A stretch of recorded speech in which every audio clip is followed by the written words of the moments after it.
ഇനി ഏത് വീഡിയോ എടുക്കണ്ടേ? ഐസ്ക്രീം വീഡിയോയോ? അതിപ്പോഴാണോ ഐസ്ക്രീം തിന്നണ്ടേ? ഐസ്ക്രീം തിന്നേണ്ടത് ഉച്ച കഴിഞ്ഞാണ്. രാവിലെ ഐസ്ക്രീമിന്റെ വീഡിയോ എടുത്താൽ കാണുന്നവരെന്നെയും കൂടെ അടിക്കും. പനി വരത്തില്ലേ രാവിലെ ഐസ്ക്രീം തിന്നാ?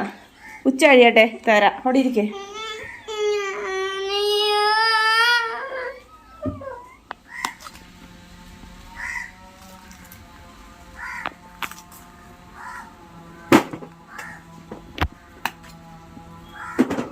എന്നാ വീഡിയോ എടുക്കുകയാണോ? ആഹാ, എന്നാ ഞങ്ങളൊന്നും ഒരുക്കിയിരുത്തേനല്ലോ. ഇത്രയൊക്കെ ഒരുങ്ങിയാൽ മതി, അധികം ഒരുങ്ങണ്ട. വീഡിയോ. അപ്പൊ ഈ ചക്ക ഇനി ആരാ വേവിക്കുന്നേ? അത് സോണമ്മ. സോണമ്മ. നമുക്ക് ഇപ്രാവശ്യം ഒരു വെറൈറ്റിക്ക് പപ്പായെ കൊണ്ട് വേവിച്ചാലോ? പാല് കാച്ചിക്കാം. നീ ഇവിടെ വന്നേക്ക്.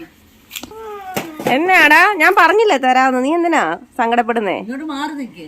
എനിക്കങ്ങ് വേണ്ട, അത് മൊത്തം നിനക്കുള്ളതാ, നിനക്ക് തന്നേക്കാ. നീ എന്തിനാ കരയുന്നേ? ഉച്ച കഴിയട്ടെന്ന് ഞാൻ പറഞ്ഞില്ലേ? ഉച്ച കഴിയട്ടെന്നല്ലേ പറഞ്ഞേ?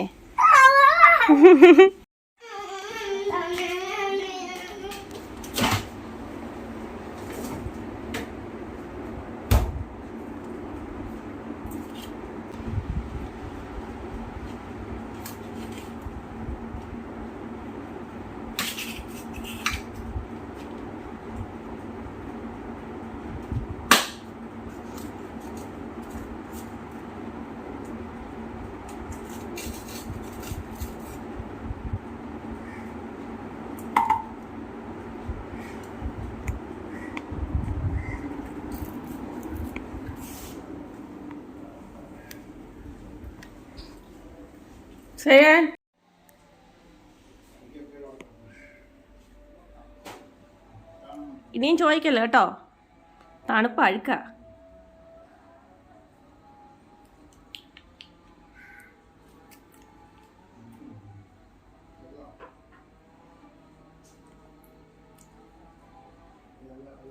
കുറച്ച് ചക്കക്കുരുവും പിന്നെ നമ്മുടെ ഇലച്ചീരയില്ലേ, ചീര ഉണ്ടായിരുന്നു കേട്ടോ. അപ്പം ഞാൻ വിചാരിച്ചെന്നാൽ പിന്നെ രാവിലെ ഇച്ചിരി തോരൻ വെക്കാം. ചീര വെച്ചിട്ട് തോരനും ചക്കക്കുരു വെച്ചിട്ട് എന്തെങ്കിലും ഒരു കറി ഉണ്ടാക്കാം. അങ്ങനെ ചക്കക്കുരുവൊക്കെ ഞാൻ കുക്കറിനകത്താണ് വേവിക്കുന്നത്. ഇവിടെ നന്നായിട്ട് വെന്ത് വേണം. പപ്പായ്ക്കൊക്കെ വെന്ത ചക്കക്കുരു തോരനാണ് ഇഷ്ടം. അപ്പം അങ്ങനെ ഞാൻ കുക്കറിൽ വേവിക്കാൻ വെക്കുമായിരുന്നു. ചക്കക്കുരു ഞാനൊരു 1/4 ടീസ്പൂൺ മഞ്ഞൾപ്പൊടിയും അതുപോലെ തന്നെ ആവശ്യത്തിനുള്ള ഉപ്പും കൂടി ഇട്ടിട്ട് ആവശ്യത്തിന് വെള്ളവും ഒഴിച്ചിട്ട് ഞാൻ അവിടെ അങ്ങ് വേവിക്കാൻ വെച്ചു കേട്ടോ. ഒരു 3-4 ഫിസിലടിക്കുന്ന വരെ നോക്കി, കാരണം ഇവിടെ നല്ല വേവ് വേണമല്ലോ. പപ്പായ്ക്കൊക്കെ നല്ല വേവ് ഇല്ലെങ്കിൽ കഴിക്കത്തില്ല. പിന്നെ വലിയ വേവ് വേണ്ടാത്തവരാണെങ്കിൽ ഒരു 3 ഫിസിലോ 4 ഫിസിലൊക്കെ മതിയായിരിക്കുമേ. ഏതായാലും അതവിടെ വെച്ചു. പിന്നെ ഞാൻ അടുത്തത് അവിടെ ഇരുന്ന ചീര ഞാൻ ഇത് വേവുന്ന സമയം കൊണ്ട് ഞാൻ അരിഞ്ഞെടുത്തേ.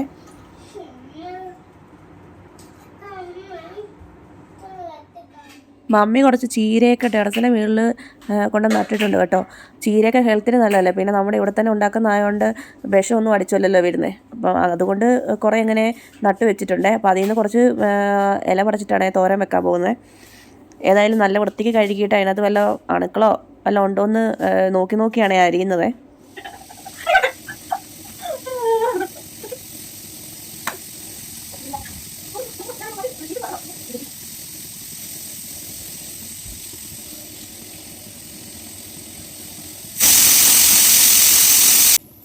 നേരത്തേക്ക് കറിക്ക് വേണ്ടി സബോള അരിഞ്ഞരിഞ്ഞ് മനുഷ്യൻ ഇടപാട് വരുമായിരുന്നേ. കണ്ണിനകത്തൂടെ കുടുകുടാന്ന് പറഞ്ഞ് വെള്ളം ഒലിക്കുമായിരുന്നു. ഇപ്പോൾ ഏതാണ്ട് ഇത് ഈ സാധനം വന്നേപ്പിനുണ്ടല്ലോ, നല്ല കാര്യം കേട്ടോ. പെട്ടെന്ന് കാര്യം കഴിയും. ഇതാകുമ്പോൾ പെട്ടെന്ന് സ്പീഡിൽ തന്നെ സബോള അരിഞ്ഞ് കിട്ടും, കണ്ണിൻ്റെ പണിയും തീരത്തില്ല.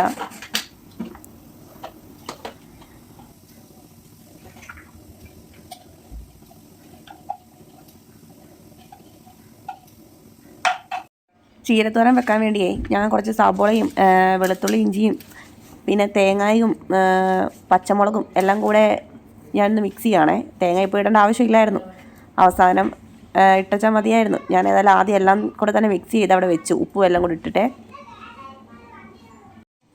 പാനിനകത്ത് കടുക് പൊട്ടിച്ചിട്ട് നമ്മുടെ ചീര അരിഞ്ഞ് വെച്ചേക്കുന്നതെല്ലാം കൂടെ അതിലേക്ക് ഞാൻ വെച്ചൊന്ന് വേവിക്കാൻ വെക്കും കേട്ടോ.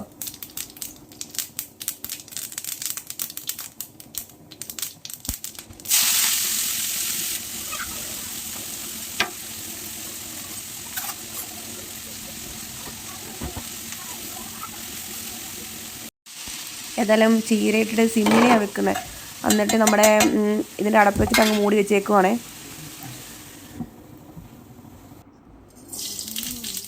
അതവിടെ ഇരുന്ന് വേകുമ്പോഴത്തേക്ക് നമുക്ക് ഇപ്പുറത്തെ ഒരു പാനിലോട്ട് കുറച്ച് വെളിച്ചെണ്ണ ഒഴിച്ചിട്ട് കടുവും കൂടെ പൊട്ടിച്ചെടുക്കുക. നമ്മുടെ ചക്കക്കുരു അവിടെ വേവിച്ച് വെച്ചിട്ടില്ലായിരുന്നോ, അത് നമുക്ക് എൻ്റെ ദൈവമേ ഒന്നും പറയണ്ട കേട്ടോ. ഞാൻ അതിൻ്റെ അടപ്പം കൂടി പൊക്കുമായിരുന്നേ. അന്നേരം പെട്ടെന്ന് തീ കയറി അങ്ങ് പേടിച്ചു. ഞാൻ ഓർത്ത് ദൈവമേ എന്തോ സംഭവിച്ചു, പൊട്ടിത്തെറിച്ചെന്നൊക്കെയാണ് വിചാരിച്ചത്. എന്നാലും ഭാഗ്യത്തിനൊന്നും പറ്റിയില്ല, എനിക്ക് വീഡിയോ എടുക്കാൻ പറ്റിയില്ല. ഞാൻ പെട്ടെന്ന് പുറകോട്ട് അങ്ങ് തെറിച്ച് പോയി. അടുത്ത പാനിലുണ്ടല്ലോ ഞാൻ കടുക് പൊട്ടിച്ചിട്ട് അതിനകത്ത് വെളുത്തുള്ളി ഇഞ്ചിയും കൂടെ ഇട്ടിട്ടേ പിന്നെ നമ്മുടെ സബോളയും ഇട്ടിട്ട് നന്നായിട്ട് വഴറ്റുക കേട്ടോ.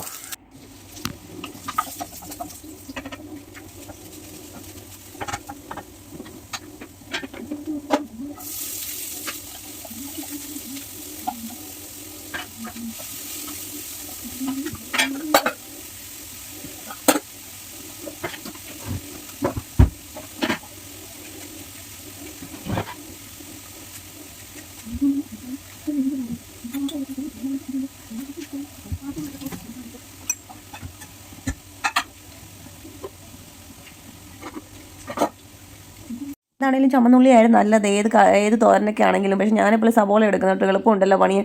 പിന്നെ അതുപോലെ തന്നെ ഇത് വഴണ്ടി വരുമ്പോഴത്തേക്ക് അതിനകത്തോട്ട് ഇച്ചിരി മഞ്ഞപ്പൊടിയും മല്ലിപ്പൊടി പിന്നെ മുളക് പൊടി, ഞാനിവിടെ കാശ്മീരിയാണ് ഉപയോഗിക്കുന്നത്. പിന്നെ ഇച്ചിരി ഗരം മസാലയും വേണമെങ്കിൽ ഇച്ചിരി മീറ്റ് മസാലയൊക്കെ ഇട്ടിട്ടേ നമുക്ക് നന്നായിട്ടൊന്ന് മൂപ്പിച്ചെടുക്കാം. പിന്നെ വീഡിയോസിലൊക്കെ ചിലർ ചോദിച്ചിട്ടുണ്ടായിരുന്നേ, എന്താ ഈ ടീസ്പൂണും ടേബിൾ സ്പൂണും അങ്ങനെയൊന്നും പറഞ്ഞ അളവൊന്നും പറഞ്ഞു തരാത്തന്നെ. ഇത് ശരിക്കും പറഞ്ഞൊരു കുക്കിംഗ് വീഡിയോ ആയിട്ട് ഞാൻ എടുക്കുന്നതല്ല കേട്ടോ, ഒരു ഫാമിലി ബ്ലോഗായിട്ട് ഞാൻ അങ്ങനെ ഉദ്ദേശിച്ചെടുക്കുന്നതാണേ. അങ്ങനെ ആർക്കെങ്കിലും എന്താണ് ഞാൻ ഏത് രീതിയിലാണ് ചെയ്യുന്നതെന്ന് അറിയണമെങ്കിൽ കറക്റ്റ് അളവൊക്കെ അറിയണമെന്നുണ്ടെങ്കിൽ പറഞ്ഞാൽ മതി. ഞാൻ കുക്കിംഗ് വീഡിയോ ആയിട്ട് തന്നെ വീഡിയോ ഞാൻ പോസ്റ്റ് ചെയ്യാവേ.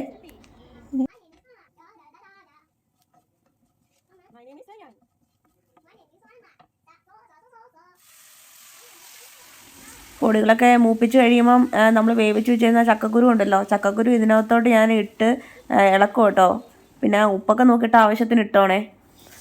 അപ്പം ഞാനങ്ങനെ ഒരു തേങ്ങ ഞാൻ പൊട്ടിച്ചിട്ട് അതിൻ്റെ വെള്ളം കുടിച്ചപ്പോൾ ഉണ്ടല്ലോ അതിൻ്റെ നാരെൻ്റെ കണ്ണിനകത്ത് കുത്തി കയറിയെന്ന്. അല്ലെങ്കിൽ തന്നെ നേരത്തെ നല്ലൊരു പണി കിട്ടിയിട്ടുള്ളതാണ് കണ്ണിന്, ആ കണ്ണിൽ തന്നെ.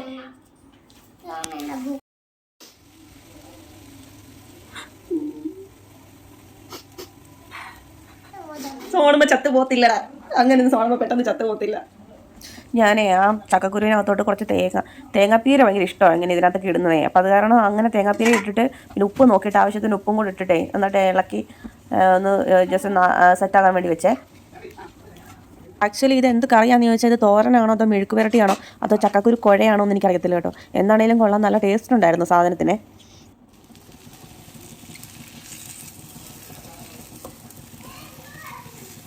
കുറച്ച് നാളായി വിചാരിക്കുന്നു നല്ലൊരു മാങ്ങാച്ചാറ് കഴിക്കണമെന്ന്.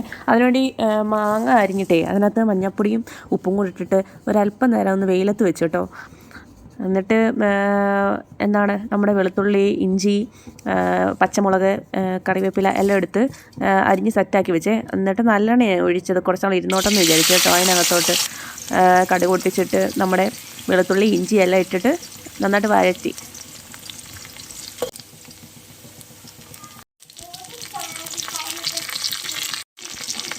ഇതിലേക്ക് ഒരു 1/4 ടീസ്പൂണും മഞ്ഞൾപ്പൊടി ഇട്ടിട്ട് അത് ജസ്റ്റ് ഒന്ന് മൂപ്പിച്ചെടുത്തു കേട്ടോ.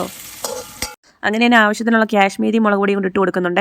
എരിവ് ഇഷ്ടമുള്ളവരാണെന്നുണ്ടെങ്കിൽ നമുക്ക് നോർമൽ മുളക് പൊടിയും കൂടെ ആഡ് ചെയ്യാവേ. അങ്ങനെ അത് ജസ്റ്റ് ഒന്ന് ഒത്തിരി മുക്കാൻ നിൽക്കേണ്ട, അത്യാവശ്യം ഒരു ഷെയ്ഡ് വ്യത്യാസം വരുമ്പം അതിനകത്തോടെ നമ്മുടെ മാങ്ങ ഇട്ടിട്ട് അല്പം കായപ്പൊടിയും പിന്നെ നമ്മുടെ കടുകുണ്ടല്ലോ, കടുകും ഉലുവയും കൂടെ ജസ്റ്റ് ഒന്ന് ചൂടാക്കി പൊടിച്ചെടുത്തിട്ടുണ്ടായിരുന്നു. അതിൻ്റെ പൊടിയും ഒക്കെ ആഡ് ചെയ്തിട്ട് നന്നായിട്ടൊന്ന് മിക്സ് ചെയ്തെടുക്കും.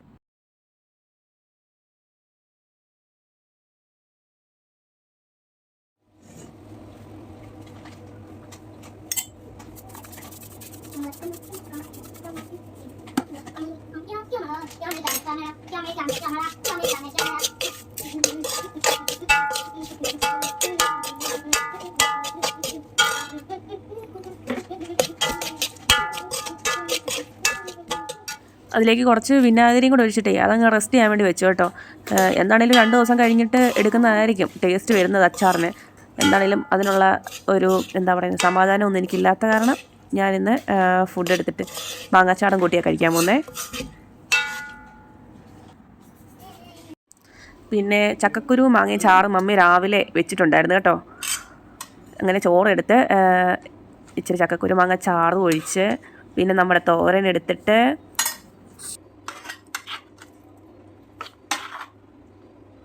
അങ്ങനെ നമ്മുടെ ചക്കക്കുരു എടുത്ത് പിന്നെ കുറച്ച് ചമ്മന്തിപ്പൊടി ഉണ്ടാക്കിയിട്ടുണ്ടായിരുന്നു. മമ്മി നേരത്തെ ഉണ്ടാക്കി വെച്ചിട്ടുണ്ടായിരുന്നേ. അത് കുറച്ചങ്ങോട്ട് ഇട്ടിട്ട് നമ്മുടെ മാങ്ങാച്ചാറും എടുത്ത് അപ്പം നമുക്ക് കഴിക്കാം. മീൻപായത് കാരണമേ മീനൊന്നും ഇല്ലായിരുന്നു കേട്ടോ. ഇപ്പം നമുക്ക് ഇതും കൊണ്ട് അഡ്ജസ്റ്റ് ചെയ്യാം അല്ലേ?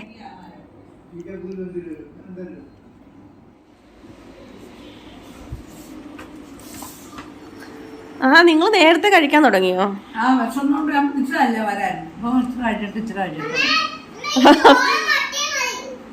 നിനക്ക് ചോറ് തരട്ടെ സേനെ? ചോറും മുട്ടയും മതിയോ? ഇച്ചിരി തോരൻ ഇട്ട് തരട്ടെ? ഇച്ചിരി അച്ചാർ? ഒന്നും വേണ്ട. നീ ഇങ്ങോട്ട് മാറ, നിന്റെ കണ്ണടിച്ചു പോകും. ഇറങ്ങി ഇങ്ങോട്ട്, ഇറങ്ങിക്ക്. അവിടെ പോയിരിക്കേ. വേണ്ട, അവിടെ വന്നാൽ ഞാൻ പിന്നെ ഓഫാക്കി കളയും TV. ഇറങ്ങി അവിടെ പോയിരിക്കേ. ചെല്ല് എടാ, ചെന്ന് അവിടെ പോയി.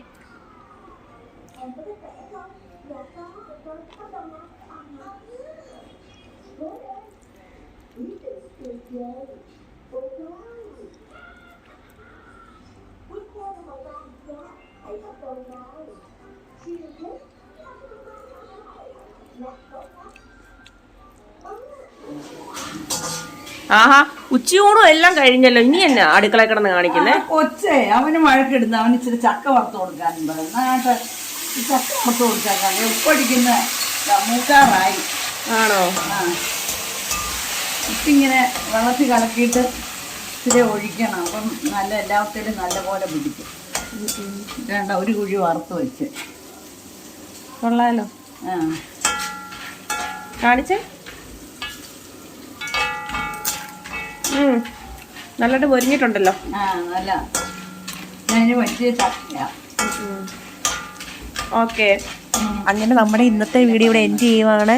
സബ്സ്ക്രൈബ് ചെയ്യാത്തവരെല്ലാം സബ്സ്ക്രൈബ് ചെയ്തേക്കണം. ലൈക്കും കമൻറ്റും ഉറപ്പായിട്ടിട്ടേക്കണം. അതുപോലെ തന്നെ മാക്സിമം ഷെയർ ചെയ്യാൻ പറ്റുന്നവർ ഷെയർ ചെയ്യണം. അപ്പോൾ എല്ലാവർക്കും ടാറ്റാ ബൈ ബൈ.